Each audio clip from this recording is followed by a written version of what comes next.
نحمده ونستعينه ونستغفره ونؤمن به ونتوكل عليه ونعوذ بالله من شرور أنفسنا ومن سيئات أعمالنا من يهده الله فلا مضل له ومن يضلل فلا هادي له ونشهد أن لا إله إلا الله وحده لا شريك له ونشهد أن سيدنا مولانا محمدا عبده ورسوله أما بعد فأعوذ بالله من الشيطان الرجيم بسم الله الرحمن الرحيم وتوبوا إلى الله جميعا أيها المؤمنون لعلكم تفلحون صدق الله العظيم رب اشرح لي صدري ويسر لي أمري واحلل عقدة من لساني يفقه قولي ربي زدني علما ربي زدني علما ربي زدني علما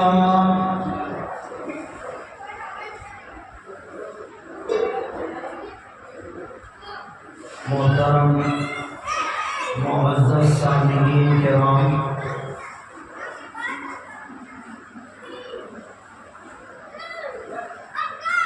جو نوجوان باہر کھڑے ہیں ان سے میری گزارش ہے کہ آپ اندر تشریف لائیں. آپ ایسے قریب ہو جائیں، تھوڑا ایسے ہو جائیں، ادھر سے اٹھ کے ادھر آ جائیں، جگہ ایسا ہے.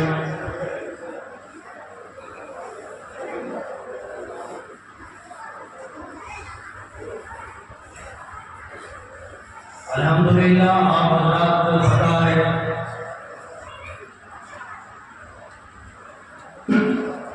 آج شب قدر کی 7 راتوں میں پہلی رات ہے.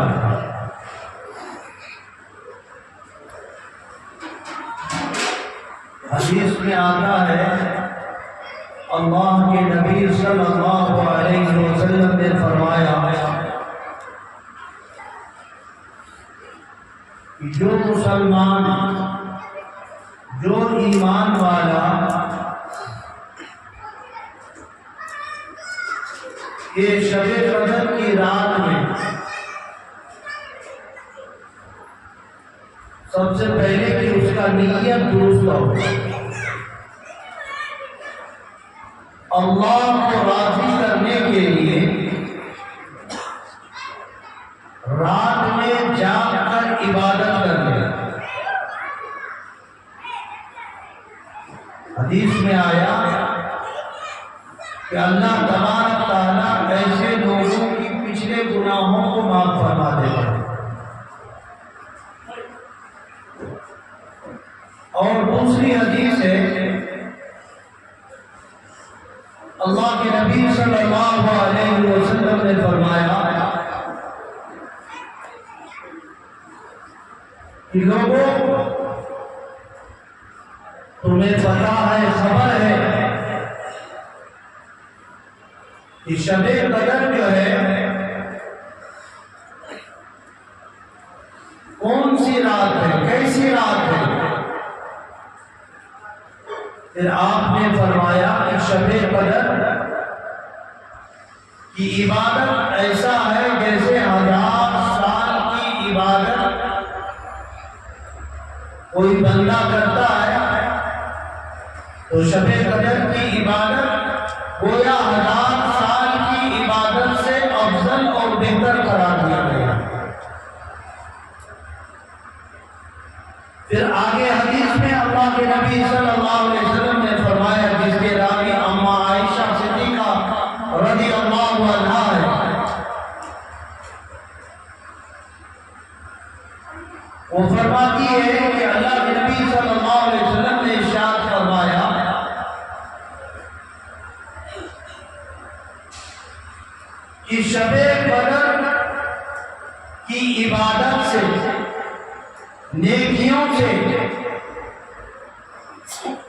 وہی شخص محروم ہوگا جو ازلی بدقسمت ہے، یعنی جس کے قسمت میں مقدر میں لکھ چکا ہے محرومی کا، وہی یہ شب قدر کی رات جاگ کر عبادت کرنے سے محروم رہے گا۔ تو اس رات میں سب سے پہلی بات کہ ہم اس کا نام کو بدلیں۔ ہماری زبانوں پر جو نام ہے یا ذہنوں میں جو نام ہے جاگنے کی رات، اب جاگنا بولے تو نوجوان روڈ پہ بھی جگ رہے ہیں، گلی کوچوں میں بھی جگ رہے ہیں، ٹو ویلر لے کر رننگ ریس کر کے بھی جگ رہے ہیں۔ ان لوگوں نے سوچا کہ بس اسی جاگنے کا نام عبادت ہے۔ کان کھول کر سن لیں کہ جگنے کا نام عبادت نہیں، جگ کر اللہ کی عبادت کرنے کا نام عبادت ہے، اللہ کو راضی کرنے کا نام عبادت ہے۔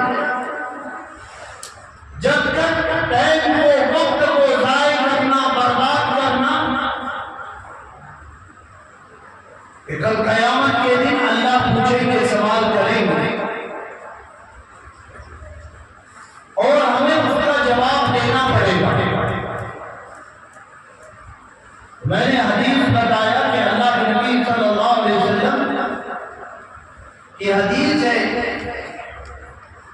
آپ نے ارشاد فرمایا کہ جو بھی مسلمان اس رات میں نیت کو صاف کر لے، دکھلاوا نہ ہو، ریاکاری نہ ہو، اور نیت یہ ہو کہ اللہ راضی ہو جائے۔ اب اللہ جب راضی ہو جانے کی نیت کرے گا تو عمل بھی وہی کرے گا کہ جس سے اللہ راضی ہو گیا۔ جب وہ عمل کرے گا تو اللہ تبارک تعالیٰ جو ہے، حدیث میں اللہ کے نبی نے فرمایا اللہ اس کے پچھلے گناہوں کو معاف فرما دے۔ کم بڑی بات ہے، ہماری ایک رات یا 5 رات جاگنے کی وجہ سے، عبادت کرنے کی وجہ سے اللہ ہماری پچھلی گناہوں کو معاف فرما دے، کوئی معمولی بات نہیں۔ خوش قسمت ہے وہ انسان، وہ مسلمان جو اللہ کو راضی کرنے کے لیے جاگے۔ اور اتفاق سے میرا آج کا عنوان بھی وہی ہے، اسباب مغفرت، یعنی کن اعمال سے اللہ بندوں کے گناہوں کو معاف فرماتے ہیں۔ اللہ تبارک تعالیٰ نے انسان کے اندر فطری طور پر خیر کو بھی رکھا ہے اور شر کو بھی رکھا ہے۔ انسان کی فطری چیز ہے اللہ نے رکھا ہے، اس میں خیر بھی ہے، شر بھی ہے، لیکن بہتر انسان وہ ہے جو اپنے اوپر خیر کو غالب کرے، اور برا انسان وہ ہے جو اپنے اوپر شر کو غالب رکھتا ہو۔ جس میں سراپا خیر ہی خیر ہے وہ انسان کی جماعت نہیں ہے، وہ فرشتوں کی جماعت ہے۔ جس میں خیر بھی ہو، شر بھی ہو، وہ انسان کی جماعت ہے۔ اور جس میں صرف شر ہی شر ہو، اچھائی نہ ہو، برائی برائی ہو، وہ شیاطین کی جماعت ہے۔ قرآن کریم میں اللہ تبارک تعالیٰ نے فرمایا وَنَفْسٍ وَمَا سَوَّاهَا فَأَلْهَمَهَا فُجُورَهَا وَتَقْوَاهَا، کہ ہم نے انسان کے اندر خیر کو بھی رکھا ہے، شر کو بھی رکھا ہے، لیکن اسلام کا یہ حسن دیکھیے، یہ خوبصورتی دیکھیے کہ اللہ نے انسان کی فطری طور پر بھول رکھا ہے، گناہ ہونا ممکن ہے، کوئی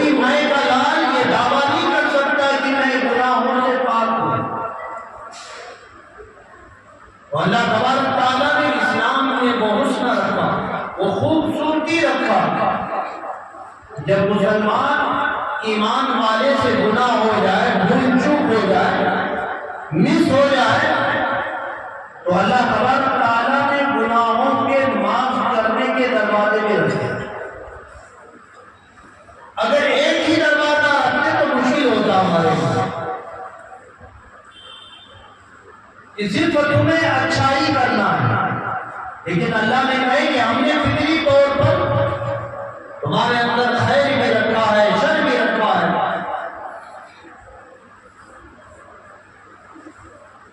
اب کبھی بھول چوک ہو جائے، کہیں کہ تمہارے لیے توبہ کا دروازہ کھلا ہے۔ امام شیرین رحمۃ اللہ علیہ نے اپنی کتاب الایمان الاوسط میں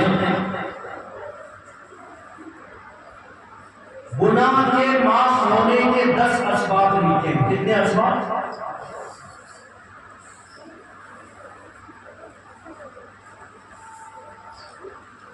ہم اپنے دل کے کانوں سے ان 10 اسباب کو سنیں گے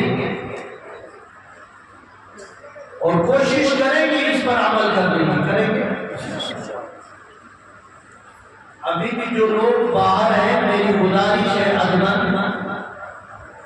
اور جن کو ٹیپ کی ضرورت نہیں، ان سے بھی گزارش ہے کہ آپ بھی سامنے تشریف لائیں۔ شیطان جو ہے نا بڑا چالاک ہے۔ قرآن کریم میں اللہ تبارک تعالیٰ نے فرمایا ان الشیطان لکم عدو فاتخذوہ عدوا، کہ بے شک شیطان تمہارا کھلا دشمن ہے، تم بھی اس سے دشمنی بنائے رکھو۔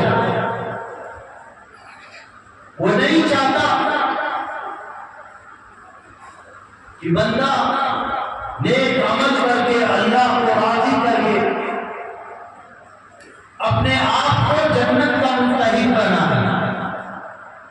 شیطان کی ہر آخری کوشش ہوتی ہے کتنا ہی اچھا کام بندہ کرتا ہے اور دلانے کی کوشش کرتا ہے۔ اب دیکھیں کتنے لوگ ہیں ابھی بھی باہر، کتنے نوجوان ہیں جو گھر میں بول کے آئے کہ ہم شب قدر آج جاگنے کی راہ ہیں،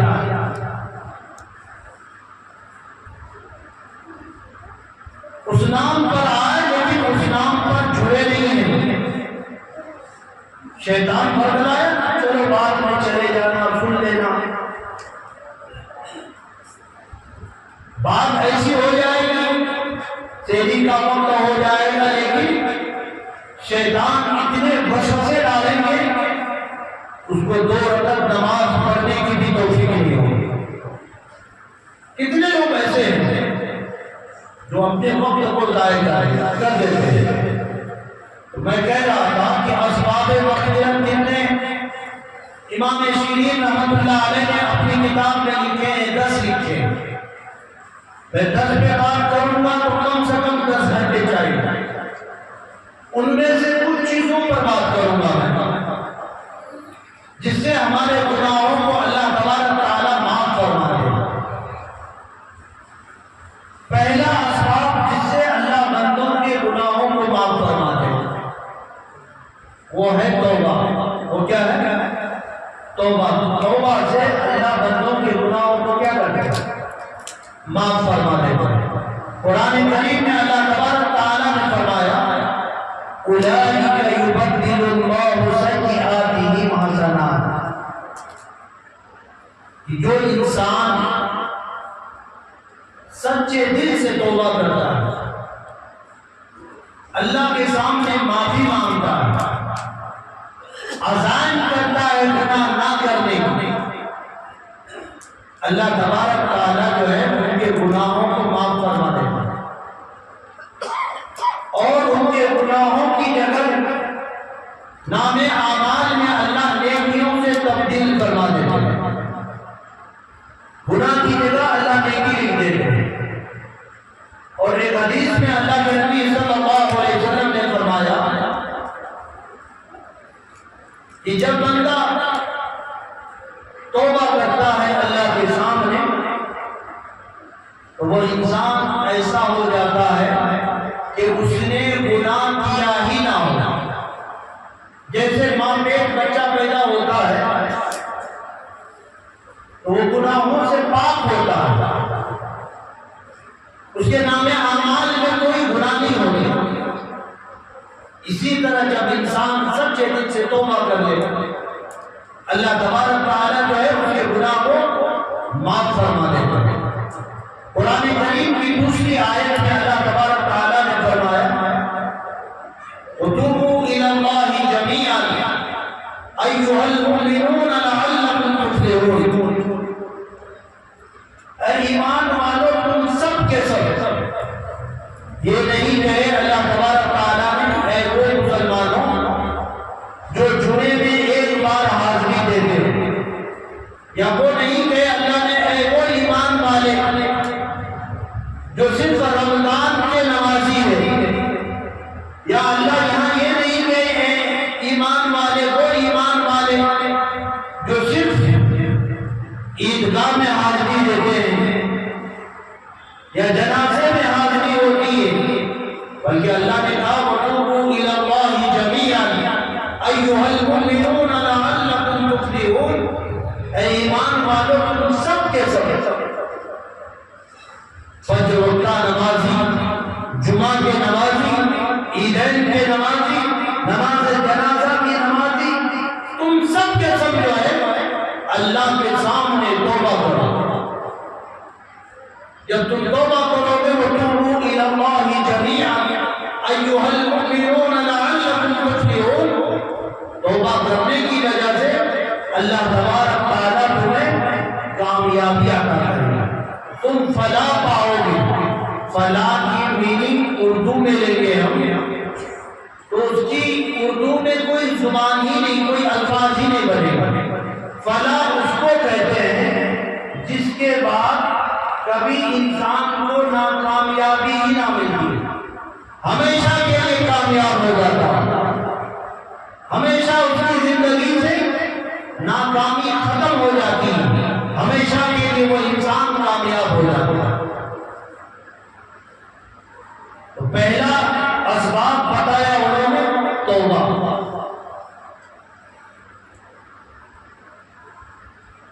توبہ اس کو عام ہماری دماغوں میں یا ہمارے ہاں جو رسم و رواج ہے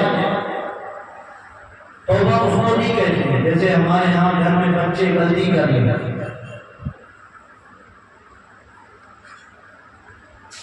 تو ماں باپ بچے کو کہتے توبہ کرو، تو بچہ اپنے دونوں ہاتھ اٹھا کے دونوں کلے پہ مار لیتا ہے نا، گال پہ مار کے ایسے ایسے کر لے. ماں باپ نے سکھاتے ایسے بول توبہ توبہ، اس کو توبہ نہیں بولی. یہ توبہ کے نام پہ توبہ کا مذاق ہے. توبہ کہتے ہیں دل کے اندر سے، دل کے بات سمجھ میں آ رہی ہے، دل کے اندر سے جو ہے آدمی یہ عزائم کرے کہ آئندہ میں یہ گناہ نہیں کروں گا. دل میں بھی ہو، زبان میں بھی ہو، پھر توبہ کرے گا تو اللہ تبارک تعالیٰ اس بندے کی توبہ کو کیا کرے گا؟ قبول کرے گا.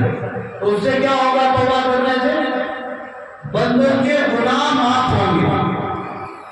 اب بہت سارے لوگ کہتے ہیں، نوجوانوں کا سوال ہوتا ہے کہ حضرت اس زمانے میں گناہ سے بچنا جو ہے بڑا مشکل ہوتا ہے، بعض کو کہتے ہیں ناممکن ہے.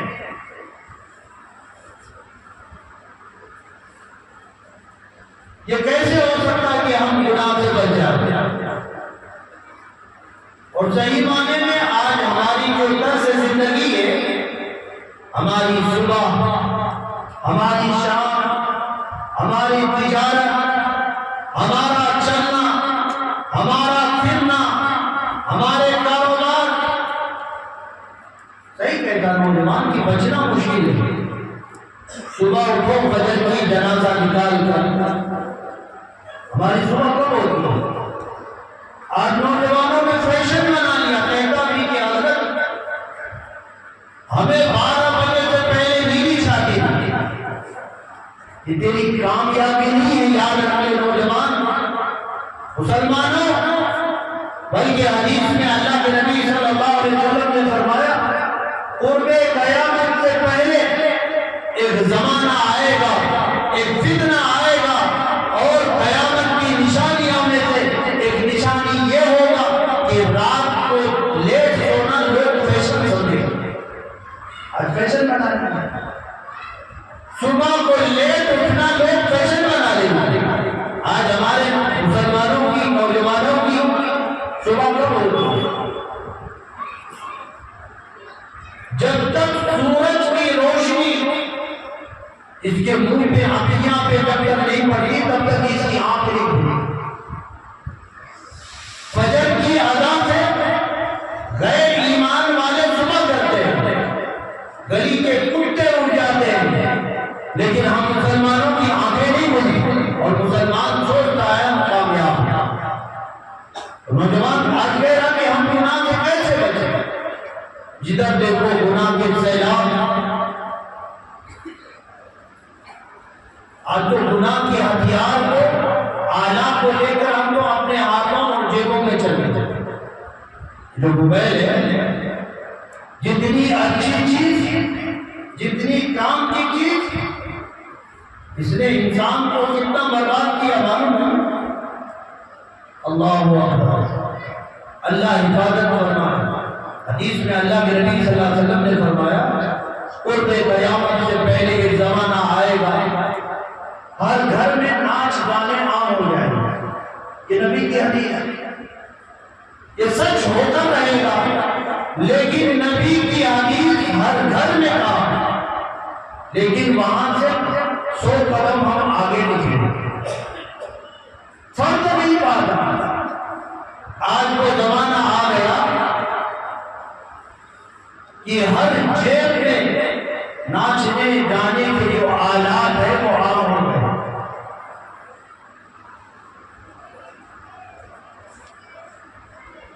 میں کہہ رہا تھا کہ مشکل ہے، لیکن جس کے دل کے اندر اللہ کا ڈر ہو، خوف ہو، میں مثال سے بات سمجھاتا ہوں، بات سمجھ میں آ جائے گی۔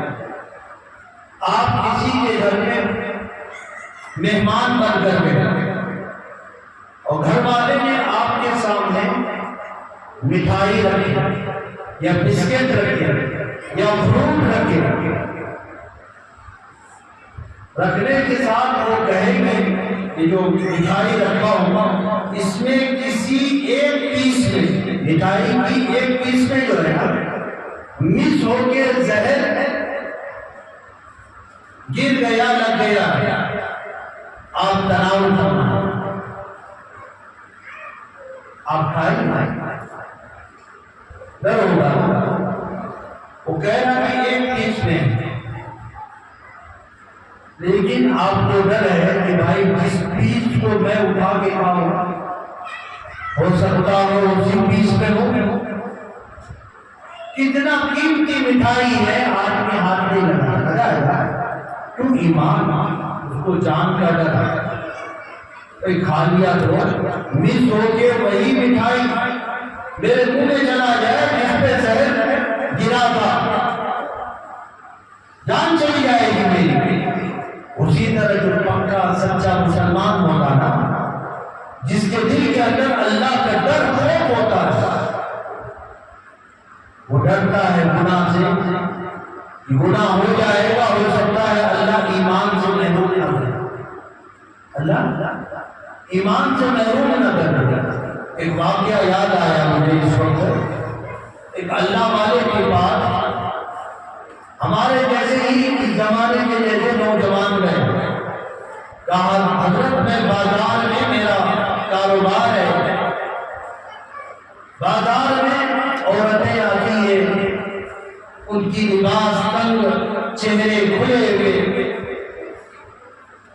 میں اپنی آنکھوں کی حفاظت کرنا چاہا تو بھی نہیں کر پا رہا۔ حضرت کوئی آپ وظیفہ بتا دیجیے، کیا کہیں؟ کوئی وظیفہ بتا دیجیے۔ حضرت نے کہا وظیفہ بعد میں، پہلی تمہاری تربیت کرتا ہوں، ایک کام دیتا ہوں، کہ ٹھیک حضرت کام دیجیے آپ، مجھے قبول ہے۔ حضرت نے کہا کہ ایک پیالہ دودھ کا بھرا ہوا پیالہ لانا، اپنے خادم کو گئے، پیالہ پکڑا نہیں ہاتھ میں، اور ایک پہلوان کو اس کے ساتھ میں لگا دیا۔ اس پہلوان کی ڈیوٹی دیے، اس نوجوان کو ڈیوٹی دیے کہ یہ دودھ کا پیالہ جو ہے اس کو لے کر فلاں جگہ جانا ہے، اور وہاں ایک اللہ والے رہتے ہیں، آپ کی ڈیوٹی یہ ہے کہ بس اس دودھ کے پیالے کو ان تک پہنچانا ہے، اور یاد رکھیں کہ اس میں سے اگر ایک قطرہ بھی، یہ دودھ کا پیالہ ہے، اس میں سے کہیں ایک قطرہ بھی گرے گا تو یہ آپ کے ساتھ جو نوجوان میں نے لگایا ہے اس پہلوان کو اس کے ہاتھ میں ایک جوتا دیا کہ جہاں بھی اس کا مس ہو کے دودھ کا قطرہ نیچے گرے، اس کو ڈیوٹی دیے کہ تم وہی جو ہے جو جوتے مارے ٹھیک ہے۔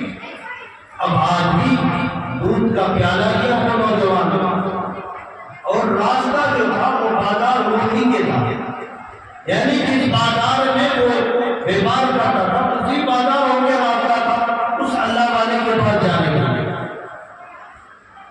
اب وہ بیچارہ دودھ کے پیالے کو اور سامنے دیکھ کر چل رہا تھا، وہ کوشش کر رہا ہے کہ کسی طرح یہ پیالے سے دودھ کا قطرہ نہ گرے، نہیں تو بھرے بازار میں یہ آدمی میری عزت وہ پانی میں ملا دے گا۔ گیا سنبھل کے اور دودھ کا پیالہ وہاں پہنچا کے آ گیا۔ اللہ والے مجھے کہ بھائی آپ کو جو کام دیا تھا آپ کر کے آ گئے، انہوں نے کہا کہ ہاں میں کر کے آ گیا، تو کئی دنوں سے گئے کہ وہی بازار ہو کے راستہ تھا، تو کئی کتنی تمہیں جو ہے تن کپڑے والی عورت، چہرہ کھلا ہوا عورت، کتنی عورتیں نظر آئی۔ نوجوان کہنے لگا کہ حضرت میں بازار سے گزرا، مجھے پتا بھی نہیں چلا کہ میں بازار سے گزر رہا ہوں یا اور کہیں سے گزر رہا ہوں۔ کہیں کیوں؟ کہ حضرت آپ جو بہرا اور جو کام لگائے تھے نا، مجھے بہت ڈر ہو رہا تھا کہیں مس ہو جائے اور بھرے بازار یہ بھرے مجمع یہ نہیں بےزتی کر دے گا۔ اللہ والے سمجھائے کہ دیکھو نوجوان، بازار میں کتنے لوگ رہتے ہیں، 1000 2000 5000 10000، اس کی ڈر کی وجہ سے تم اس دودھ کے پیالے کی حفاظت کیا۔ اگر تیرے اندر اللہ کا ڈر آ جائے، اللہ کی خوف آ جائے کہ کل قیامت کے روز حضرت آدم علیہ السلام سے لے کر قیامت کے دن جو آخری انسان پیدا ہوگا، تمام کے مجمع میں اللہ تجھے ذلیل کریں گے، اللہ تجھے رسوا کریں گے، اور اللہ تمہاری کرتوتوں کو باہر کریں گے۔ اس دن تیری بے عزتی کا تجھے فکر نہیں ہے۔ نوجوان کے اندر فکر آئی، اس نے توبہ کیا، اس کے بعد اس کی زندگی بدل گئی۔ میں کہہ رہا تھا کہ اسی جب آدمی کے اندر اللہ کا ڈر ہو، خوف ہو، تو پھر آدمی کیا کرتا ہے؟ توبہ کرتا ہے اور اس پر پابند بھی رہتا ہے۔ بہت سارے لوگوں کے ذہن میں ایک سوال اور ہوتا ہے کہ حضرت ہمیں صبح کو توبہ کرتی لیکن ظہر تک ہمارا توبہ جو ہے باقی نہیں رہتا۔ شریعت نے کہا کہ بھائی بعد نماز فجر ہم نے گناہ سے توبہ کیا، ظہر سے پہلے پھر ہم گناہ میں ملوث ہو گئے۔ لوگ کہتے ہیں ہمیں کتنے بار توبہ کرنا ہے۔ علماء نے مثال دی ہے کہ آپ کپڑا پہنتے ہیں، یہ ہمارے کپڑا پہننے کے بعد گندا ہوتا نہیں۔ اب کوئی آدمی اس وجہ سے کپڑا نہیں پہنے یا اس وجہ سے کپڑے کو دھوئے نہیں کہ بھائی پہنے تو گندا ہو جاتا،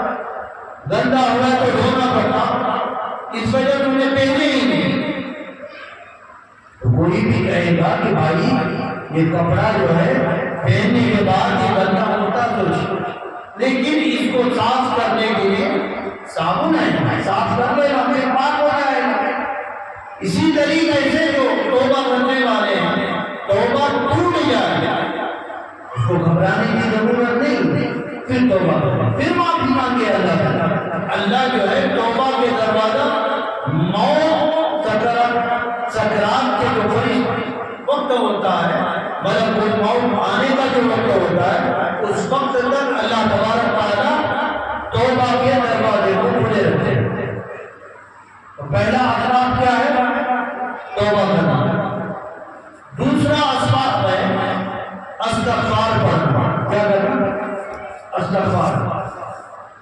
یہ توبہ استغفار ملتے جلتے حروف ہے اور ایک ساتھ بولے جاتے ہیں، لیکن دونوں میں معنی کے اعتبار سے فرق ہے۔ توبہ کہتے ہیں آئندہ گناہ نہ کرنے کی دل میں عزائم ہونا، فیوچر میں گناہ نہ کرنے کا دل کے اندر پکا ارادہ ہونا، اور استغفار کہتے ہیں جو پچھلا گناہ ہو جائے اس پر آدمی شرمندہ ہونا۔ کیا ہونا؟ شرمندہ ہونا۔ اور اس کی بہت زیادہ فضیلت اہمیت ہے۔ قرآن کریم میں اللہ تبارک تعالیٰ نے فرمایا فَقُلْ اسْتَغْفِرُوا رَبَّكُمْ إِنَّهُ كَانَ غَفَّارًا، کہ تم اللہ کے سامنے استغفار کرو، اللہ تمہارے گناہوں کو کیا کرے گا؟ معاف فرما دے گا۔ اور ہمارے بے شمار مسئلے ہم اگر استغفار کی کثرت کی وجہ سے اللہ ہماری بے شمار مسئلوں کو حل کر دے گا۔ مجھے اس وقت حسن بصری رحمۃ اللہ علیہ کا ایک واقعہ یاد آیا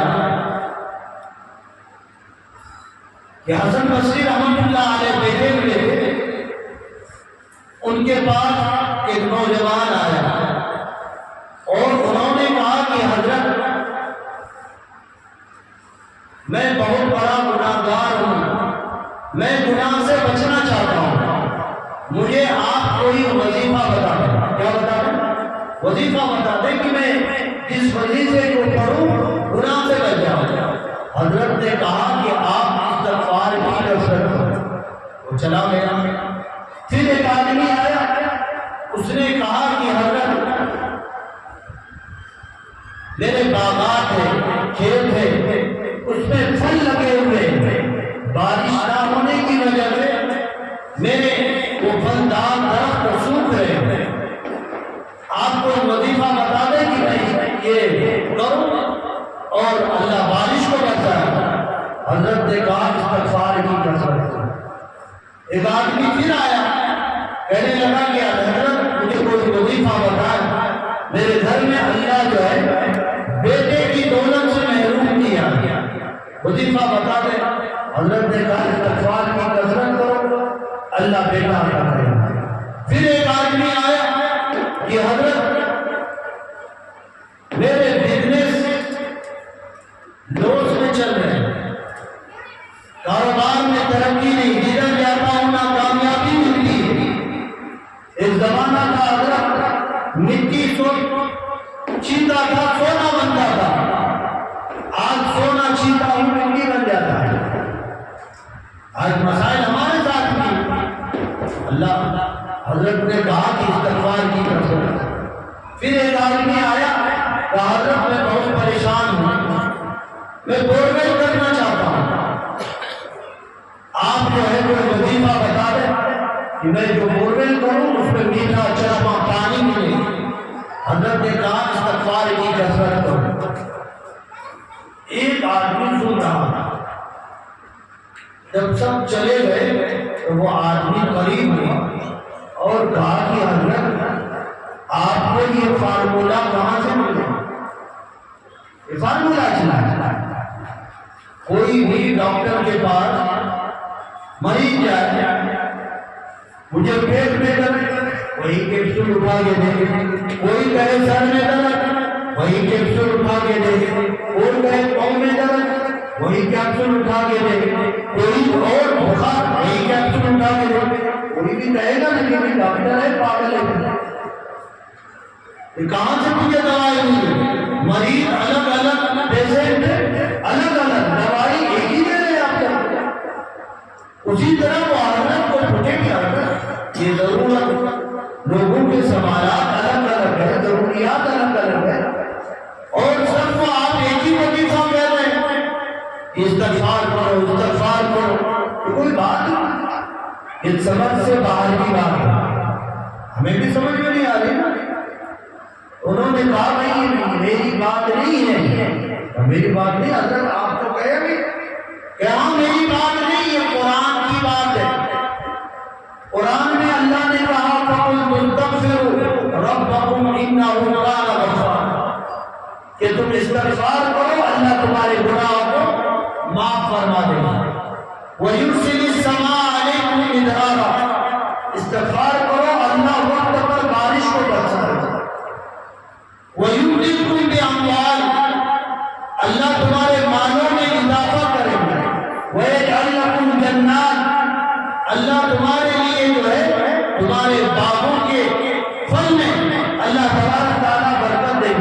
وَيَجْعَلْ لَكُمْ جَنَّاتٍ وَيَجْعَلْ لَكُمْ أَنْهَارًا، تم جو پانی میٹھے چشمے کی تلاش میں ہو استغفار کرو اللہ تمہیں میٹھے چشمے پانی عطا کرے گا۔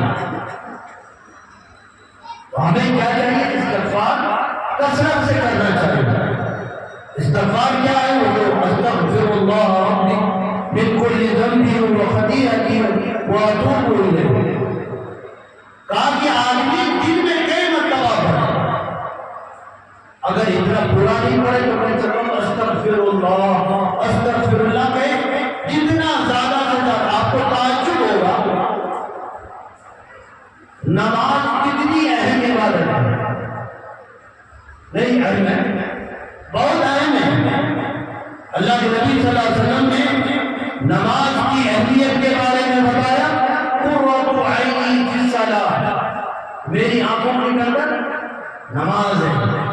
آپ نے ایک مرتبہ لوگوں سے پوچھا کہ صحابہ آپ نے بغیر سر کا انسان دیکھو، بغیر منڈی کا انسان؟ اللہ نے نبی نے صحابہ سے پوچھا، میں آپ سے پوچھتا ہوں آپ نے کبھی دیکھا ہے بغیر منڈی کا انسان؟ دیکھے آپ نہیں دیکھے؟ اللہ کے نبی نے صحابہ سے پوچھا، صحابہ بھی کہے کہ اللہ کے نبی نہیں دیکھے، تو اللہ کے نبی نے کہا کہ جیسے بغیر منڈی کا بغیر سر کا انسان نہیں ہوتا، ویسے بغیر نماز کا مسلمان نہیں ہوتا۔ سمجھ میں آئے؟ یہ کسی مولوی کی قول نہیں، مولوی کی بات نہیں، حدیث ہے۔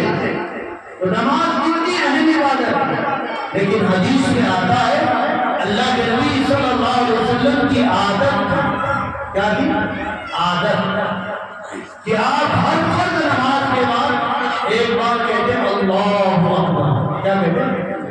اللہ اکبر، اور 3 بار پڑھتے ہیں استغفر اللہ استغفر اللہ استغفر اللہ۔ کون پڑھتے؟ کون پڑھتے؟ بولو زور سے بولو، تو سمجھ میں آ رہی بات؟ نبی پڑھتے، تو سوچو کہ نبی کی نماز سے افضل بہتر ہماری آپ کی نماز ہو سکتی ہے؟ ہو سکتی ہے۔ نبی پڑھتے استغفار، یعنی نبی کہتے ما عبدنا حق کا عبادت، اللہ جیسی تیری عبادت کرنی تھی، جس طریقے سے تیرے عبادت کرنے کا حق تھا، اللہ ہم سے نہیں ہو سکتا۔ نبی کہتے ہیں تو ہمیں کہنا چاہیے کہ اور نمازوں میں پنج وقتہ نماز کے بعد ایک اور نماز ہے تہجد کی نماز، وہ بھی بہت اونچی نماز ہے، بڑی فضیلت ہے۔ لیکن تہجد کی نماز پڑھنے کے بعد قرآن میں اللہ نے اس کا بھی تذکرہ کیا، کانوا قلیلا من اللیل ما یہجعون وبالاسحار هم یستغفرون۔ صحابہ کی جماعت کا ان کی راتوں کی نماز کا اللہ نے اس آیت میں تذکرہ فرمایا، کانوا قلیلا من اللیل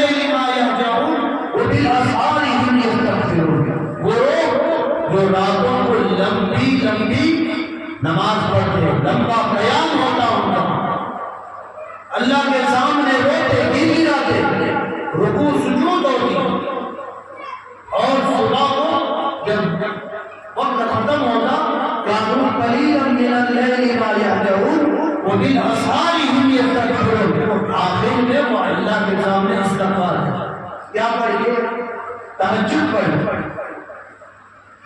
حج کتنا بڑا عمل ہے، حج مبرور مقبول کے بارے میں حدیث میں آیا کہ جو حاجی حج مبرور حج مقبول جس کو نصیب ہو جائے، جس حاجی کے حج کو اللہ قبول کرے، وہ حاجی ایسا حج کے بعد ہو جاتا ہے جیسے ماں پیٹ بچہ پیدا ہو گناہ سے پاک ہوتا، ویسے حاجی گناہ سے پاک ہو جاتا ہے۔ اور حدیث میں بتایا گیا، اللہ کے نبی صلی اللہ علیہ وسلم نے فرمایا 3 عمل ایسے ہیں اللہ تبارک تعالیٰ جس عمل کی وجہ سے بندوں کے گناہوں کو معاف فرما دیتے ہیں، پچھلے گناہوں۔ ایک ہے ان الاسلام یحرم ما کان قبلہ، اسلام لانے سے پہلے جو آدمی گناہ کرتا ہے، اسلام لانے کے بعد اللہ اس آدمی کے پچھلے گناہ کو معاف کرتا ہے۔ وَإِنَّ الْحَجَّ يَحْرِمُ مَا كَانَ قَبْلَهُ، حاجی کے حج کے پہلے جو گناہ ہوتے ہیں حج کرنے کی وجہ سے اللہ اس کے گناہوں کو معاف فرما دیتا ہے۔ وَإِنَّ الْهِجْرَةَ تَحْرِمُ مَا كَانَ قَبْلَهُ، اس بندے کی بھی گناہ کو اللہ پاک فرما دیتے ہیں جو بندہ اللہ کے خاطر دین کے خاطر ہجرت کرتا ہے۔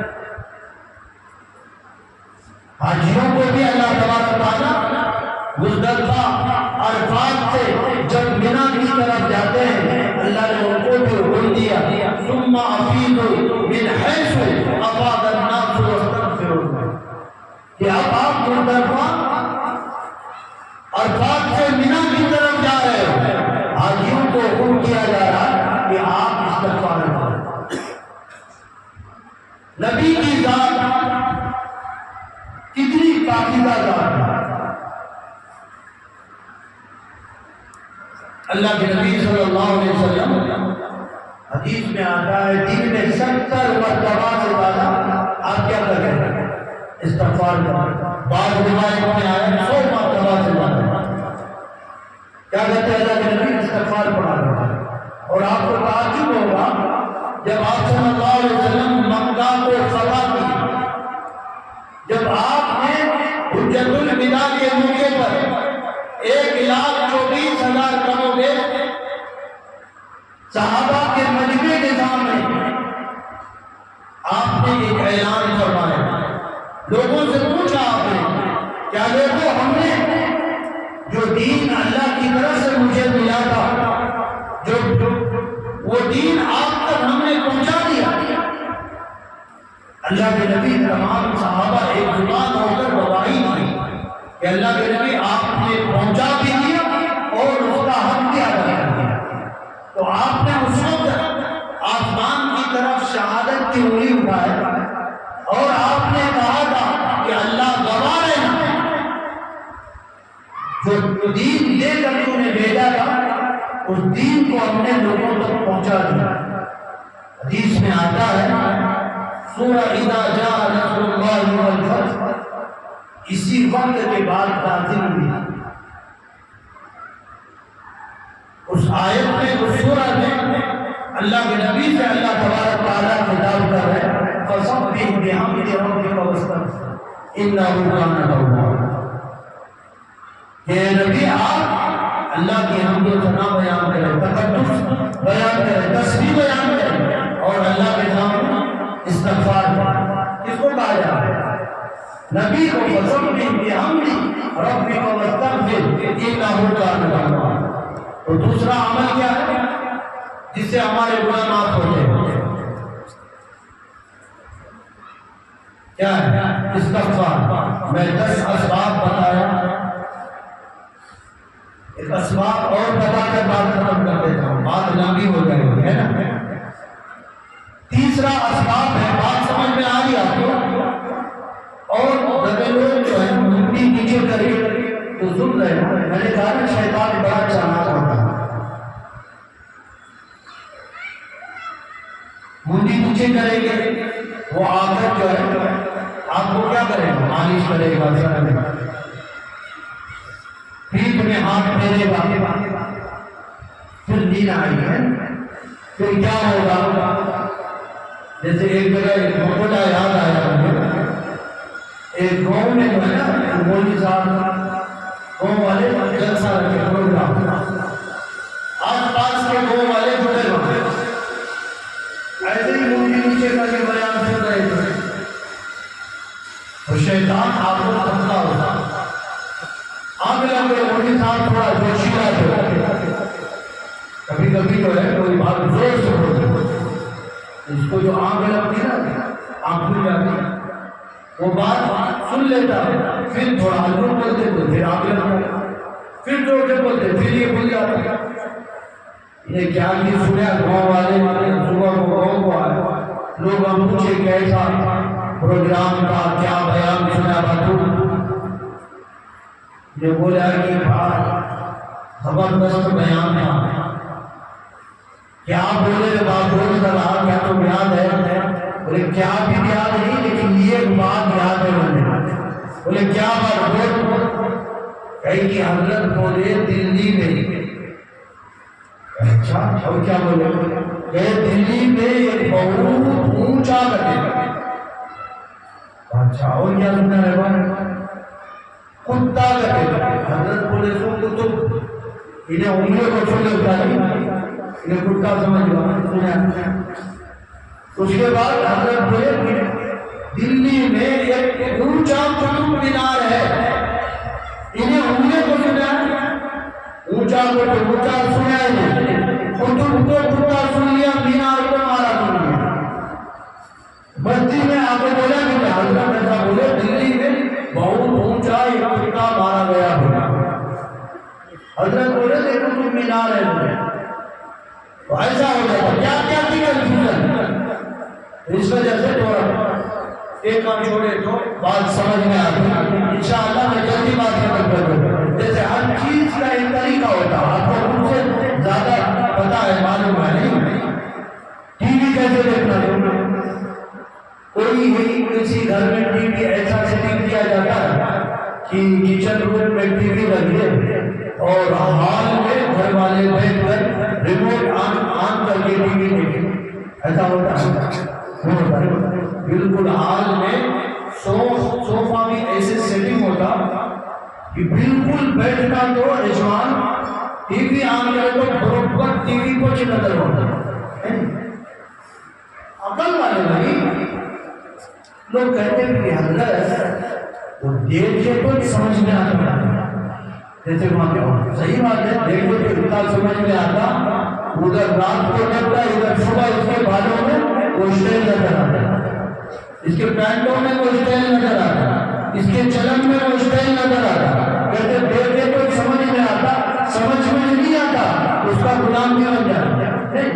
ادھر فلم آتی، ادھر بالا نوجوان کے ہیئر اسٹائل صبح کو بدل جاتا، کپڑے بدل جاتے، اثر ہوتا ہے۔ تو اسی طرح دین کی بات کی سننے کا طریقہ بتایا ہے کہ کہنے والے کے آنکھ میں آنکھ ڈال کر سننا، تب بات سمجھ میں آتی۔ میں تو کچھ کیا کی بولے کیا نہیں ہوتا، مشہور ہے نا، مولوی صاحب بولے پیاز لینا دینا حرام، انہیں سنی پیاز لینا دینا حرام، تو کیا کیا نہیں ہو جاتا۔ تو میں کہہ رہا تھا کہ تیسری اسباب جو ہے مغفرت، وہ ہے مسلمانوں پر، ایمان والوں پر کسی طرح کے بھی حالات آئے، پریشانی آئے، مصیبت آئے، اور اس مصیبت پر، حالات پر وہ صبر کرے۔ حدیث میں آتا ہے چھوٹی بھی مسلمان کو تکلیف پہنچتی ہے اور وہ سہ لیتا ہے، برداشت کر لیتا ہے، اللہ اس کے بدولت اس کے گناہوں کو معاف کرتا ہے۔ ایک مرتبہ اما عائشہ صدیقہ رضی اللہ عنہا اللہ کے نبی صلی اللہ علیہ وسلم کی خدمت میں بیٹھی، چراغ جل رہا تھا، ہوا کا جھونکا آیا، پہلے زمانے میں چراغ جلتے تھے نا، جھونکا آیا، چراغ بجھ گیا، تو اللہ کے نبی نے کہا انا للہ و انا سے ہوتی ہے. اما عائشہ پریشان ہو گئی, پوچھی کہ اللہ کے نبی صلی اللہ علیہ وسلم یہ دعا اس وقت پڑھی جاتی ہے جب کسی کے مرنے کی خبر ہے, کون انتقال کرے؟ اللہ کے نبی نے فرمایا کوئی انتقال نہیں کرے. یہ چراغ جل رہی تھی, ہوا کا جھونکا آیا, چراغ بجھ گیا, تو روشنی تھی تو راحت تھی. اب روشنی ختم ہو گئی تو تکلیف ہوئی. تو کہا اللہ کے نبی نے فرمایا یہ دعا مسلمان کو جب بھی کسی طرح کی تکلیف پہنچے اس دعا کو پڑھے تو اللہ تبارک و تعالیٰ اس کے نام اعمال میں کیا لکھتے ہیں؟ اجر لکھتے ہیں.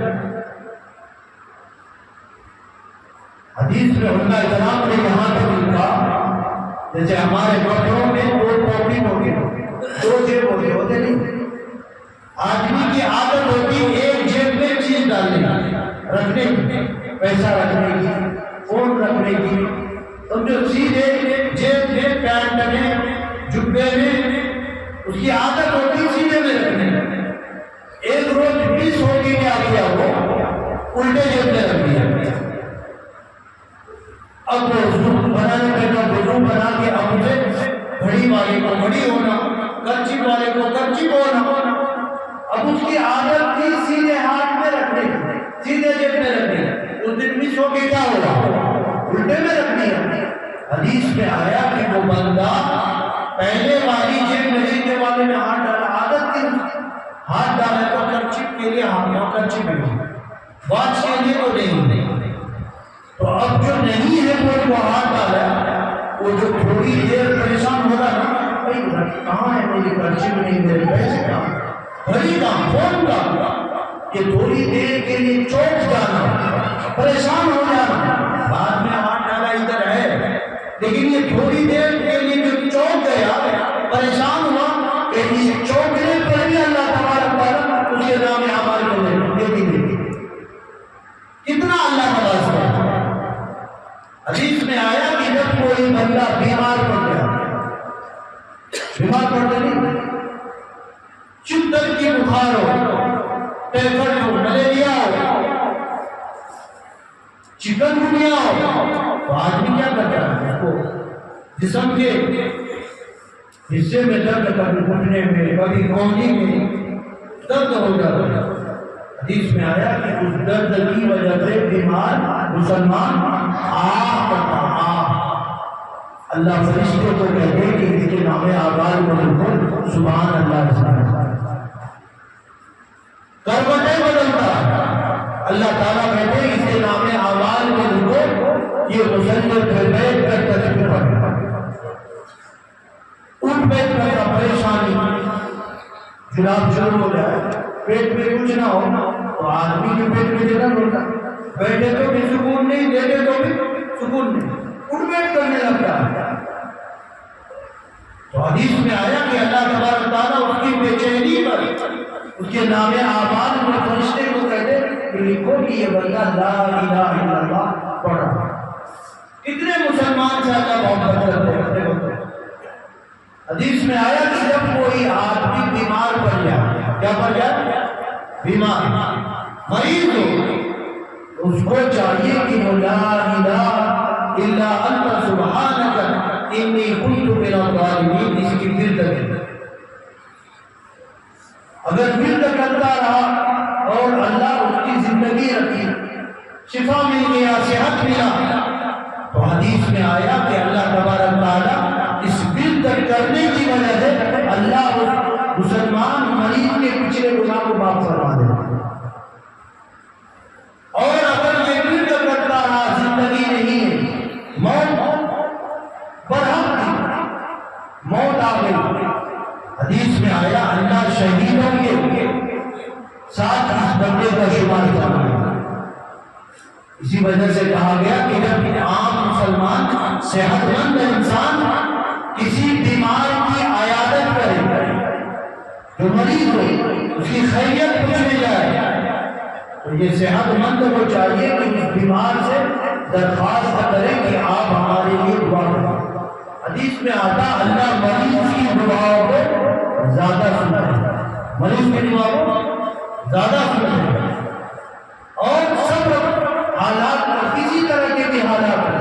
حدیث میں آتا ہر دن مصیبت، پریشانی، بلا، تنگی اللہ تعالیٰ سے پوچھتی ہے کہ باری تعالیٰ کہاں جاؤں، کس بندے کے پاس جاؤں؟ تو اللہ تبارک تعالیٰ جو ہے جس بندے سے محبت فرماتے ہیں اللہ تعالیٰ اس کے پاس بھیجتے ہیں۔ ہر دن عیش و عشرت، خوشیاں اللہ سے پوچھتی باری تعالیٰ کہاں جاؤں، کس کے پاس جاؤں؟ تو اللہ تعالیٰ جس بندے سے ناراض ہوتے ہیں، جو اللہ کو بھول کر زندگی گزارتا، جو اللہ کو بھول کر زندگی گزارتا، عیش و عشرت سے زندگی گزارتا، اللہ خوشیوں کو کہتے آپ وہاں جاؤ۔ اور اللہ تبارک تعالیٰ بندوں کو آزماتے ہیں، جیسے حضرت ایوب علیہ السلام کو اللہ آزمایا۔ کیا آزمائش کے حضرت ایوب؟ شیطان نے کہا وقت کے نبی تھے، عبادت گزار نبی تھے، وقت کے نبی سے بڑھ کر کوئی عبادت گزار ہو سکتا؟ تو اللہ تعالیٰ نے حضرت ایوب کو اولاد بھی دیے، مال بھی دیے تھے، باغات بھی دیے تھے، وقت کے نبی بھی تھے، صحت بھی تھی۔ شیطان کہنے لگا اولاد ہے، مال ہے، باغات ہے، محلات ہے، صحت ہے، یا آپ کی بندگی یہ نہیں کرے گا تو بول گیا۔ اللہ تبارک تعالیٰ شیطان کو بتلانا چاہ رہے ہیں اور دنیا والوں کو بھی بتلانا چاہ رہے تھے کہ جو میرا بندہ ہوتا ہے وہ ایسے ہوتے ہیں۔ تو اللہ تبارک تعالیٰ ان کے اوپر حالات کیا لگے؟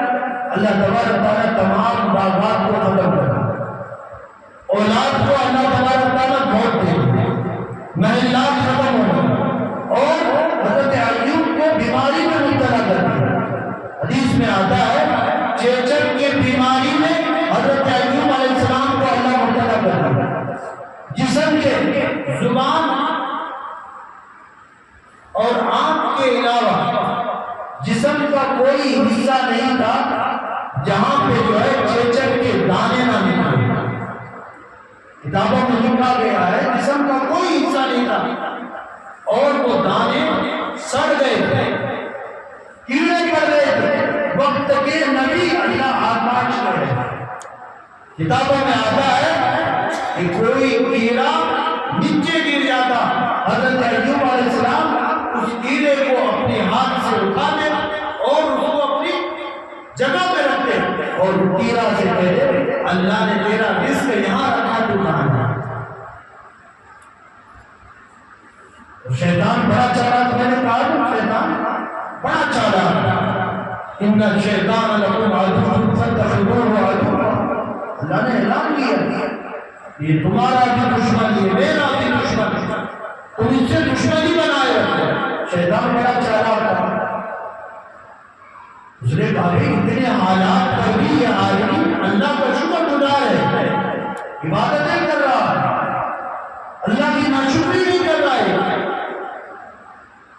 اس نے شیطان کے چیلے اس کو کہے کہ بھائی تو تو دعویٰ کیا تھا، اب تو سب لوٹ گئے، نعمت بھی، صحت والی نعمت بھی ختم، پھر بھی اللہ کی نافرمانی نہیں کر رہے، اللہ کا شکر ادا کر رہا۔ اب تو کیا کرے گا؟ تو گیا کام سے تیرا محنت ہے۔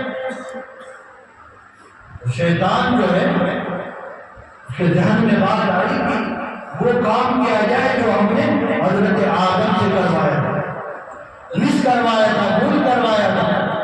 اور حدیثوں میں آیا کہ وہ حضرت آدم سے اصل میں شیطان حضرت آدم کے پاس نہیں گیا، حضرت حوا علیہ السلام کے پاس پہلے گیا۔ اس کو پتا تھا عورت مانتی بھی جلدی ہے، سکتی بھی جلدی ہے، اس کی خصلت ہے۔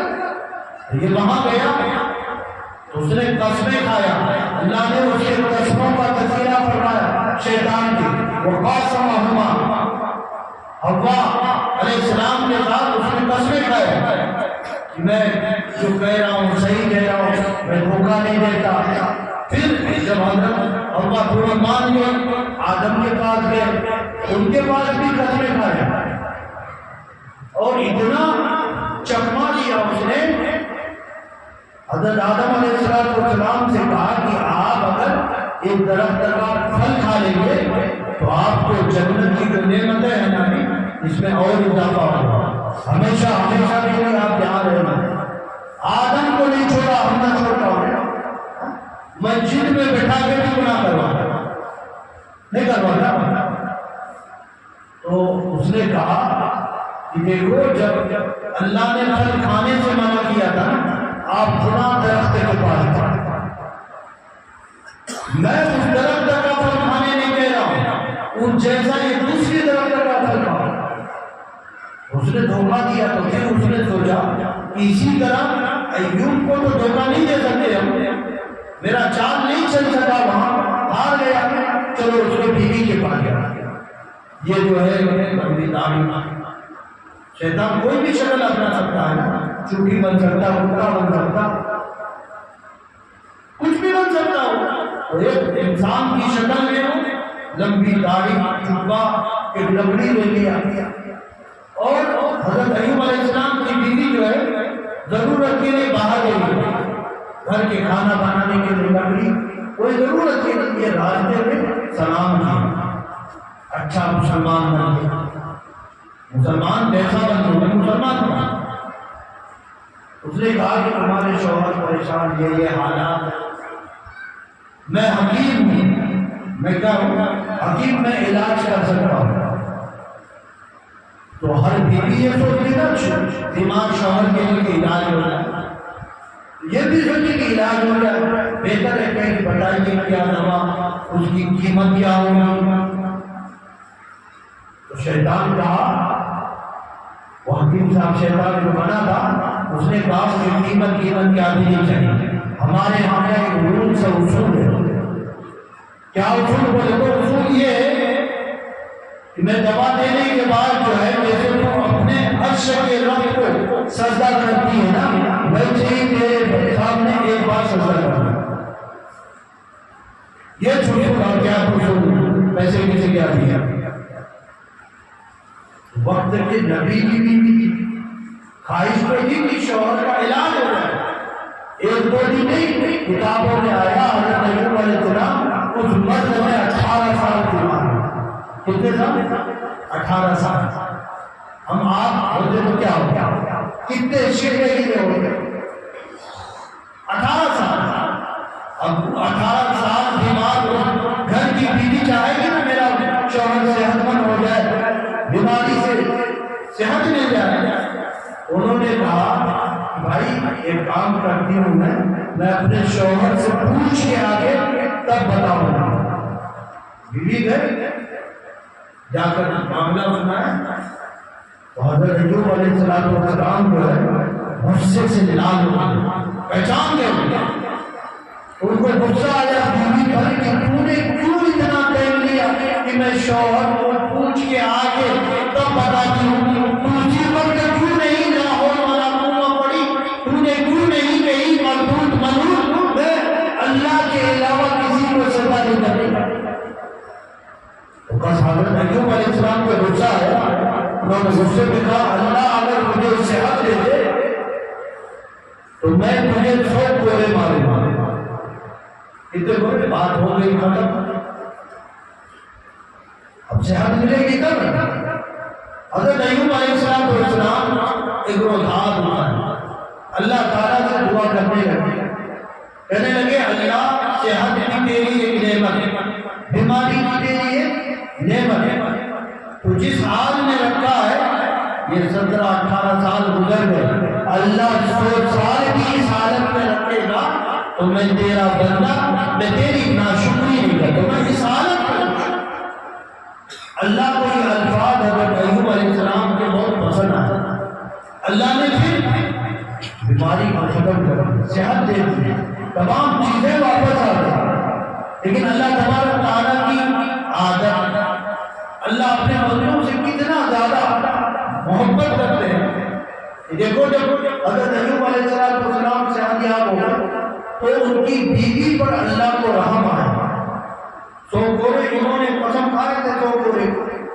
تو اللہ تعالیٰ نے حضرت ایوب کو کہے کہ آپ نے جو قسم کھائے تھے آپ اس قسم کو یوں پورا کرو کہ آپ لکڑی کے 100 تنکے ہوئے, جیسے جھاڑو کے 100 تنکے, اس کو جمع کرو 100 ٹنکے کو اور اس کو ایک مٹھی میں باندھو، ایک مٹھی میں لو، 100 ٹنکے اتنے لو کہ وہ ایک مٹھی ہو جائے، اور آپ کی جو وہ قسم تھی آپ ایک بار اپنی بیوی پر وہ 100 ٹنکے والے لکڑی سے مار دو گے تو وہ 100 کوڑے کے بعد اللہ تبارک تعالیٰ جب بندے کو نوازنا چاہتے ہیں، حضرت ایوب علیہ السلام کو اللہ امتحان دی، قرآن میں اللہ نے تذکرہ کیا انا وجدناہ صابرا نعم العبد انہ اواب، میرا ایوب صابر بندہ تھا، ہم نے اسے امتحان لیا اور جانچا، حالات دیے، لیکن میں نے اپنے بندے کو صابر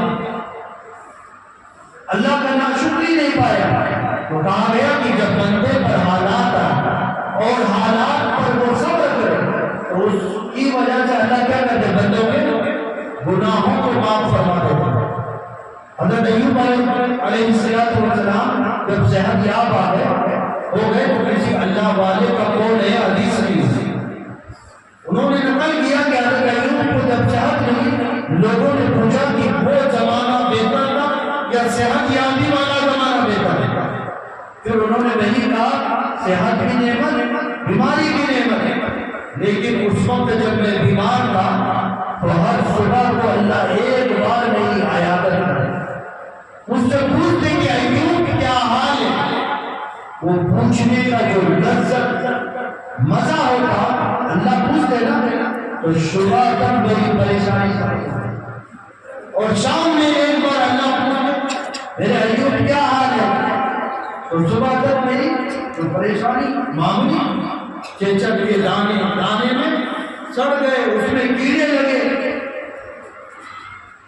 تو کہے کہ مجھے وہ زمانے میں جو اللہ 2 مرتبہ خدا صاحب پوچھتے نا میری اس خیریت دریافت کرتے تو مجھے جو سکون میسر ہوتی، وہ سکون جو ہے وہ راحت وہ خوشی صحت یابی کی زندگی میں بھی نہیں ملی۔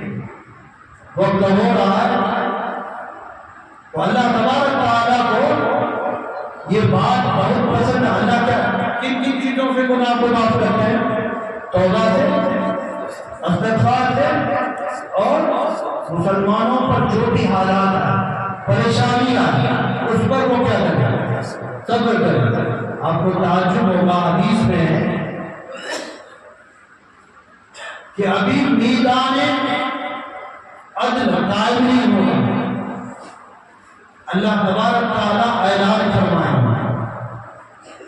فرشتے اللہ کا اعلان کریں گے کہ صابروں کی جماعت، صبر کرنے والوں کی جماعت کہاں ہے؟ سب جمع ہو جائیں، وہ لوگ سب جمع ہو جائیں گے اور جنت کے طرف چلے جائیں، فرشتے لے کر جائیں گے۔ جنت کا ایک فرشتہ ہوگا جس کا نام رضوان ہوگا، وہ ان لوگوں کو روک دیں گے، بھائی آپ کہاں، ابھی تو میزان عدل قائم نہیں ہوا، آپ کہاں جا رہے ہیں؟ کہ یہ اللہ کا حکم ہے، یہ اللہ کا حکم ہے، حساب کتاب ہوگا تب نہ جنت جہنم کا فیصلہ ہوگا۔ تو اللہ تعالیٰ سے پھر وہ رضوان فرشتہ پوچھے گا کہ باری تعالیٰ یہ لوگ کہہ رہے کہ اللہ کا حکم ہے، اللہ نے ہمیں اجازت دی ہے جنت میں جانے کی۔ اللہ تعالیٰ کہیں گے ہاں یہ لوگ سچ کہہ رہے ہیں اور میں نے اس کا وعدہ ان کو دنیا میں ہی کہا تھا، انما یوفی الصابرون اجرهم بغیر حساب، صابروں کو جنت میں بے حساب دوں گا، بے کتاب دوں گا۔ تو حالات پر صبر کرنا، اس سے اللہ کیا کرتے ہیں؟ بندوں کے گناہوں کو معاف فرما دیتے ہیں۔ اللہ بہت خوش ہوتے ہیں اس بندے سے جو اللہ کی طرف سے حالات آتے ہیں، اللہ کا شفا نہیں پاتا، یا لوگوں کی طرف سے حالات آتے ہیں، کبھی کوئی بات کہہ دے، ہماری عادت الگ ہوتی ہے، کوئی بات کہہ دے آپس میں اردو میں ہو جائے تو لوگ کیا کہتے ہیں کہ میں عید کا جواب پتھر سے دینے جانا، انہیں ایک بولا تو انہیں 10 بولتے، لیکن حدیث میں کہا گیا کہ اگر سامنے والا ایک بولا تو انہیں صبر کر لے، اللہ پر چھوڑ دو، کہ اللہ تو جان تو بدلا لے، میرے اندر وہ طاقت نہیں۔ تو اللہ تعالیٰ کہتے ہیں کہ پھر اس آدمی کے بدلہ میں لیتا ہوں، جس سے بدلہ اللہ لینے پر آ جائے وہ بچ سکتا ہے۔ ایک واقعہ یاد آیا مجھے، ایک عاشق معشوقہ راستے میں گزر رہے تھے، بارش ہو رہی تھی، دھیمی دھیمی بارش ہو رہی تھی۔ ایک اللہ والے کا بھی وہی راستے سے گزر ہوا، تو ان کی چپل کی چھینٹے سے جو ہے چھینٹا اڑا، اور جو وہ عاشق کی معشوقہ تھی اس کے کپڑے میں لگ گیا ایک دو چھینٹے۔ اس عاشق کو غصہ آیا، اس نے جو ہے وہ اللہ والے کو تھپڑ لگایا، یہ عقل نہیں، دیکھ کے چلنے ہوتا، میری معشوقہ کے کپڑے گندے ہو گئے۔ اللہ والے نے کچھ نہیں کہ چلے گئے، راستہ جا رہے تھے، اسی راستے میں ایک آدمی مٹھائی کا دکان، چائے کی دکان، اس کی اوپننگ تھی، اس نے دل میں ارادہ کر رکھا تھا کہ آج جو بھی کوئی ایمان والا پہلا بندہ اس کا جو گزرے گا نا، میری دکان کی اوپننگ اسی کو دودھ پلا کے کروں گا۔ اب جب بارش ہو، کپڑے بھیگ جائے، تھوڑی ٹھنڈی محسوس ہوتی ہے، جن کو ٹھنڈ لگ رہی تھی اس راستے سے گزرے تو دیکھیں ایک آدمی دکان اوپن کیا تھا، اس نے نیت کیا تھا کہ اللہ والے ادھر سے گزرے تو ہاتھ پکڑ لیے، سلام کیے، بیٹھا ہے، زبردستی کہے کہ اندر دودھ پی لو، وہاں دودھ پی لیے، وہاں سے اٹھ کے باہر آنا تو گئے اللہ یہ عجیب قدرت ہے، وہ زبردستی جب چاہتا ہے زبردستی تو جب چاہتا ہے دودھ پلواتا ہے، کیا قدرت تھی، اتنا کہ وہ عاشق معشوق شام کو جا بتا ان کے گھر کمرہ، وہاں پہنچے، علماء نے کتابوں میں لکھا ہے اس کے عاشق کے پاؤں میں پتھر کی ٹھوکر لگی، پتھر سے پاؤں میں ٹھوکر لگی، وہ عاشق گر گئے، گرتے ہی بے ہوش ہو گئے۔ وہ معشوقہ لڑکی کو یاد آئے کہ ابھی تھوڑی دیر ہی پہلے جو ایک اللہ والے کو اس نے تھپڑ مارا تھا، شاید کوئی بدعا کرا، لوگ جمع ہوئے، آئے تو ادھر سے گئے، ادھر سے ہی وہ گئے، ادھر سے ہی گئے تو لوگ پیچھے گئے تو دیکھے اللہ والے راستے میں جا رہے، ان سے جا کے پوچھے کہ آپ نے کیوں، وہ نادان تھا، آپ نے کیوں نادان، کیوں بدعا کیا؟ اللہ والے نے کہا اس کو اپنی معشوقہ سے محبت تھی، اس کے معشوقہ کے کپڑے میں کیچڑ لگے، اس نے مجھے تھپڑ مارا، اور میرے اللہ کو مجھ سے محبت تھی، میں بدعا نہیں کا، میرے اللہ کو وہ تھپڑ لگنا برا لگا تو اللہ نے اس کے معشوقے کو ایسا جھٹکا دیا کہ اس کی زندگی ہی ختم۔ اس وجہ سے کہا گیا کہ ہمیں چاہیے کہ حالات جب بھی آئے ہم کس کے سپرد کریں، کس کے حوالے کریں، اللہ کے حوالے کریں۔ حدیث میں آتا ہے جب بندہ اپنی ہر حالات کو اللہ کے حوالے کر دیتا ہے، اللہ سے مانگتا ہے، اللہ تبارک تعالیٰ اس بندے سے بہت زیادہ خوش ہوتا ہے، بہت زیادہ۔ اور جو آدمی حالات تھوڑے حالات ہو جائے، دکان چلتی چلتی تھوڑا دون ہو جائے، بچے کی رشتہ نہ لگے، بچی کی رشتہ نہ لگے، آج مسلمان کہاں جاتا ہے، کہاں جاتا ہے؟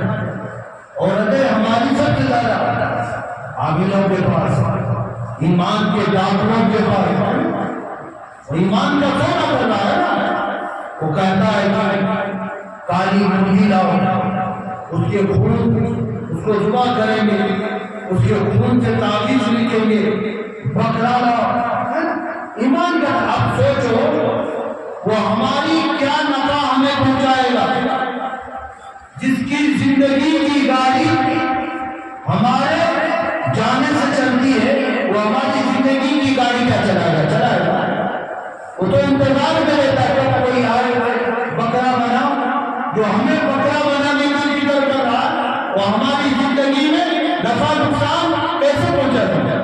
عاملوں کو تو ڈھونڈ کی بات قرآن کریم میں اللہ تبارک تعالیٰ نے نبی کو کہا قُلْ لَا أَمْلِكُ لِنَفْسِي نَفْعًا وَلَا ضَرًّا إِلَّا مَا شَاءَ اللَّهُ۔ نبی سے بڑا کوئی عامل ہو سکتا ہے؟ ابھی ہو سکتا ہے تو بولو، میں بھی کل جا کے بیٹھ ہو جاؤں گا۔ نبی سے بڑا کوئی عامل ہو سکتا ہے، عالم ہو سکتا ہے، ولی ہو سکتا ہے، ابدال ہو سکتا ہے، نبی سے بڑھ کر تو کوئی نہیں ہو سکتا ہے۔ نبی کو اللہ خطاب کر رہے اس آیت میں قُلْ لَا أَمْلِكُ لِنَفْسِي نَفْعًا وَلَا ضَرًّا إِلَّا مَا شَاءَ اللَّهُ۔ اے محمد صلی اللہ علیہ وسلم، اما عائشہ کو بچے کی خواہش نہیں تھی کہ نہیں؟ آج بچہ دینے والا کون ہو گیا؟ عامل ہو گیا۔ لوگ درگاہ میں جا رہے ہیں، ہماری عورتیں نہیں جاتی، لڑکے پیدا نہیں ہو دنگے پہ جا رہی، تو پتہ چلا درگاہ اولاد دینے والا، بیٹا دینے والا۔ اللہ کو کہتا کہ میں جسے چاہتا ہوں بیٹا دیتا ہوں، میں جسے چاہتا ہوں بیٹی دیتا ہوں، میں جسے چاہتا ہوں دونوں مل سے کر کے دیتا ہوں، میں جسے چاہتا ہوں سنگل دیتا ہوں، میں جسے چاہتا ہوں باج بنا دیتا ہوں، اولاد ہی نہیں دیتا۔ نبی کو کہہ رہے اللہ کُلَّ أَمْلِكُ لِنَفْسِي نَفْعًا وَلَا ضَرًّا إِلَّا مَا شَاءَ اللَّهُ۔ اے محمد صلی اللہ علیہ وسلم، آپ اپنی ذات میں صحابہ کے پیٹ پر پتھر بننا بنے تھے، ان پتھروں کو ہٹانا تو دور کی بات۔ اللہ نہ چاہ کر نبی کو اللہ کہہ رہے میں نہ چاہوں، آپ اپنی ذات میں رائی کے دانے کے برابر نہ نفع کے مالک ہے نہ نقصان کے مالک۔ جب نبی نہیں ہو سکتے یہ عامل ہو سکتا ہے۔ حضرت ابو بکر صدیق رضی اللہ عنہ فرماتے ہیں کہ جو آدمی جن کے گھر میں حالات آ کوئی پریشانی آ چلتے چلتے دکان بند ہو جائے، عاملوں کے پاس جائے، کالا کپڑا پہنے، عقیدے کو خراب کرے، اللہ تبارک تعالیٰ اس کے نام اعمال اتنی گناہ لکھتے ہیں جتنی جو ہے اس کی زندگی میں دن اور رات ہوتی ہے، دن اور رات ہوتی ہے۔ ابو حضرت عثمان غنی انہوں نے ان کا قول ہے، انہوں نے لکھا جو آدمی حالات پر ایسی جگہ پر جائے اللہ اس کے نام اعمال میں اتنے گناہ لکھتے ہیں جتنی اس کی زندگی میں جتنی مرتبہ اس نے سانس لیا، کتنی مرتبہ سانس۔ اللہ ہماری حفاظت کریں گے۔ کتنے اسباب ہوئے؟ 3 بس ہے نا، وقت بہت زیادہ ہو گیا۔ میں نے کہا تھا 10 اسباب ہے، اور 10 اسباب پر بات کریں تو 10 گھنٹہ ہونا کی، اور میں شارٹ کر دیا یہ 3 اسباب کو بھی گنانے کے لیے شارٹ کیا تاکہ بات جلدی ختم ہو جائے۔ تو میرے بھائی آج کی رات کون سی رات؟ مغفرت کی رات نا۔ آج کی رات اللہ کیا کرے گا؟ بندوں کی گناہوں کو معاف فرما دے گا، ہے نا؟ جو بندہ اللہ سے مانگے اللہ اس کی ضرورت کو پورا کرتے ہیں، اس کی پریشانی کو دور کرتے ہیں۔ تو سب سے پہلے ہم کیا کریں گے؟ اللہ سے اپنی گناہ پر کیا کریں گے؟ معافی مانگیں گے، خوب دعا کریں گے۔ حدیث میں آتا ہے کہ اللہ تبارک تعالیٰ اس بندے سے بہت زیادہ خوش ہوتے ہیں جو اپنی ہر ضرورت اللہ کے سامنے رکھتا ہے۔ کس کے سامنے رکھتا ہوں کہ اللہ اتنا خوش ہوتے ہیں کہ اللہ اس بندے کو اپنے وقت کا ولی بنا دیتا ہے۔ کیا بنا دیتا ہے؟ ولی بنا دیتا ہے۔ اللہ فرشتوں میں تذکرہ کرتے ہیں کہ دیکھو یہ میرا بندہ محبوب ہے، پسندیدہ ہے کہ اپنی ہر ضرورت کو مجھ سے مانگتا ہے فرشتوں میں۔ اور ہم لوگ کہتے ہیں کہ حضرت ہمیں دعا کرتی، ہماری دعا قبول ہی نہیں ہوتی۔ ہوتا مسئلہ کچھ اور ہے، ہم دعا مانگتے نہیں، ہم دعا اصل کیا کرتے ہیں؟ میں نے کہا ہر چیز کا طریقہ ہے، شادی کا طریقہ نہیں، رسم کا طریقہ، جوڑے کا طریقہ، سب طریقہ نہیں تو نماز کا، مسجد کا، یا جیسے چاہو بیٹھ جاؤ، نماز جیسے چاہے پڑھ لو، شب قدر جیسے چاہو تاغ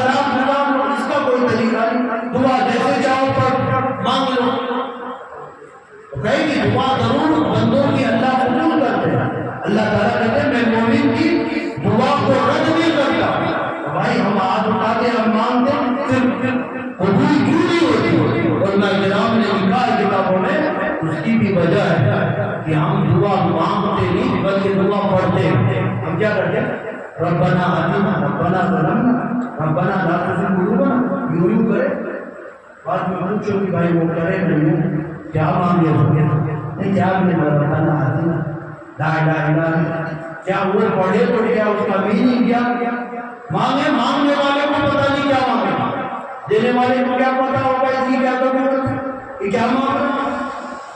میں کہتا ہوں بارہ کہتا ہوں کہ دعا اگر مانگنا سیکھنا ہوگا، آپ چوراہے پہ فقیر کو دیکھے بھیک مانگنے والے کو دیکھے، آپ سگنل پہ بھیک مانگنے والے کو دیکھے نہیں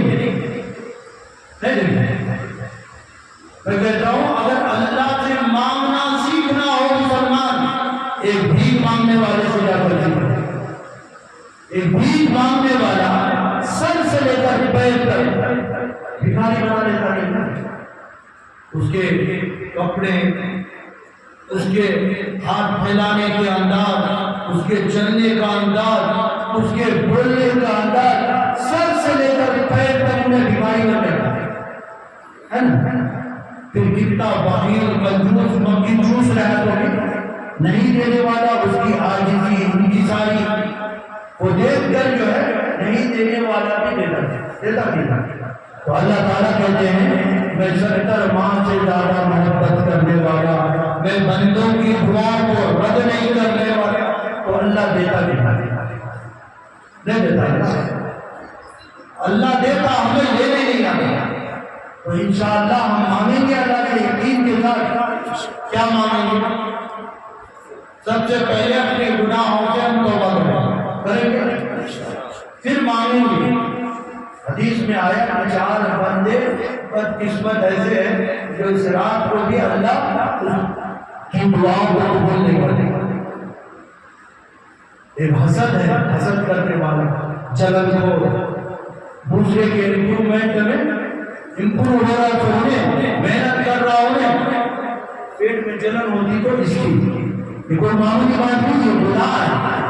اسی طرح اللہ کے نبی نے فرمایا شرک کرنے والا ان الشرک لظلم عظیم،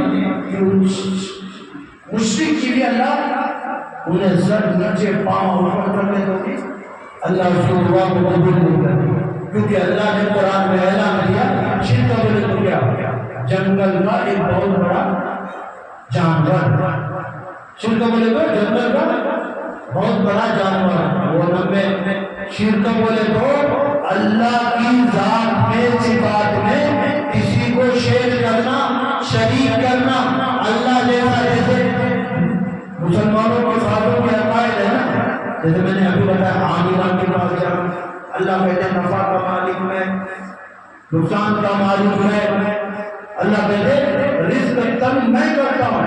قرآن میں اللہ نے فرمایا وَمَنْ أَعْرَضَ عَنْ ذِكْرِي فَإِنَّ لَهُ مَعِيشَةً ضَنكًا، کوئی بھی کسی کا بن نہیں سکتا، کاٹ نہیں سکتا۔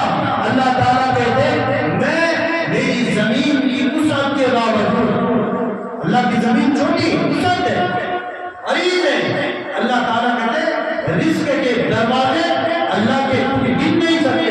اللہ نے کہا وَمَنْ أَعْرَضَ عَنْ ذِكْرِي فَإِنَّ لَهُ مَعِيشَةً ضَنكًا، ہم نے ان لوگوں کے لیے رزق کے دروازے تنگ کر دیتے ہیں جو میرے حکموں سے اعراض کریں، منہ کو موڑے، میرے حکموں سے دور اپنی زندگی کو گزارے، اللہ کے حکموں کو توڑے تو اللہ کیا کرتے حالات کو لاتے۔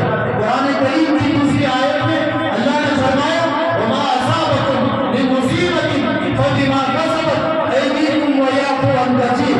آج مسلمانوں کو جنگ میں یہ سوال ہے نہیں حضرت جتنا دعا کر رہی، خاص کر یہاں ابھی لوگ کہہ رہے بارش نہیں ہو رہی، کہتے حضرت دعا کر رہی، پھر دیکھے تو ہمارے دنیا میں سے نام مٹانے کی جو کوشش کر رہے ہیں، تو اللہ تعالیٰ کہتے ہیں تمہارے اوپر جو حالات پریشانی جو بھی آتے ہیں، لوگوں کا ایک سوال ہے کیوں آتے ہیں حضرت ہم نماز نہیں پڑھتے لیکن ہماری نماز ہم کہتے ہیں اللہ معاف کرے، اللہ کہے قرآن کی اس آیت میں یہ جو بھی حالات پریشانی مصیبت یہ جو بھی آتے ہیں یہ تمہارے اعمال بگڑنے کی وجہ سے آتے ہیں، تمہارے اعمال بگڑے تو اللہ حالات ایسے پیدا کرے۔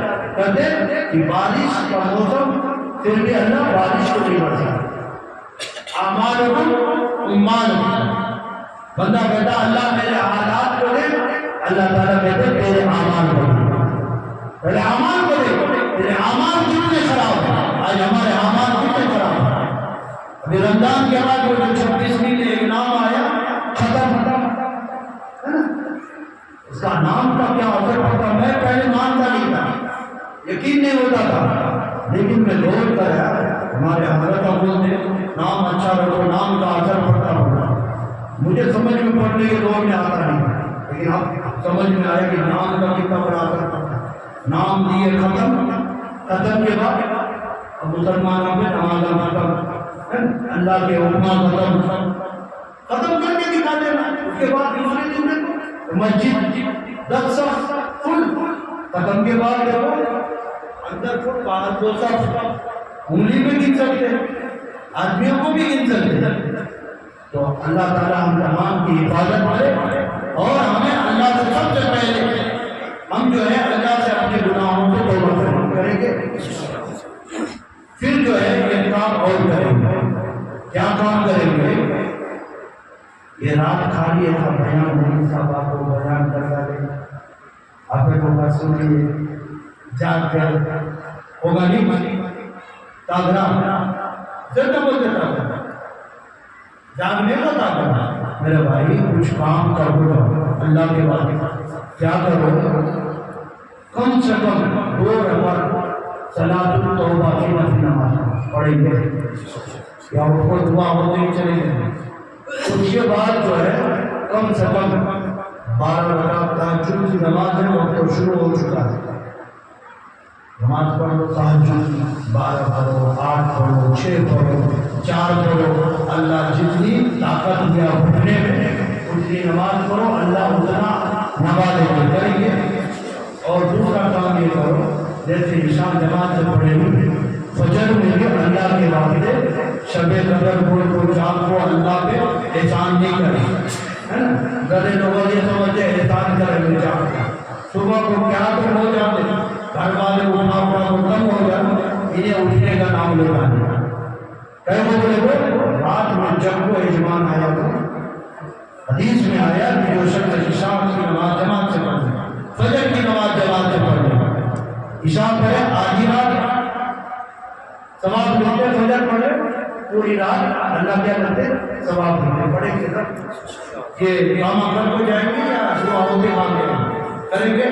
اللہ تعالیٰ سے دعا ہے اللہ ہم سب کو جو مجھے بھی کہنے سننے سے زیادہ عقل کی توفیق عطا فرمائے, اور اللہ تبارک تعالیٰ ہمارے اس کمیٹی کو جزائے خیر عطا فرمائے. اللہ تعالیٰ ان کی عمروں میں برکت عطا فرمائے, صحت میں برکت عطا فرمائے. اس وجہ سے میں دعائیں دے رہا ہوں. الحمدللہ ایک مثالی کام ہم لوگ یہ کر رہے ہیں کہ پورے کارگوری کو جو ہے ملا کو جوڑ کے جو لے کر چل رہے ہیں, یہ کوئی معمولی بات نہیں. تو اللہ تعالیٰ جو ہے ان کمیٹی والوں کو جزائے خیر جو اللہ دے ان بدل اس دنیا میں بھی عطا کرے, اور آخرت کی محدود زندگی میں اللہ بہتر بندہ عطا فرمائے. آمین. الحمدللہ.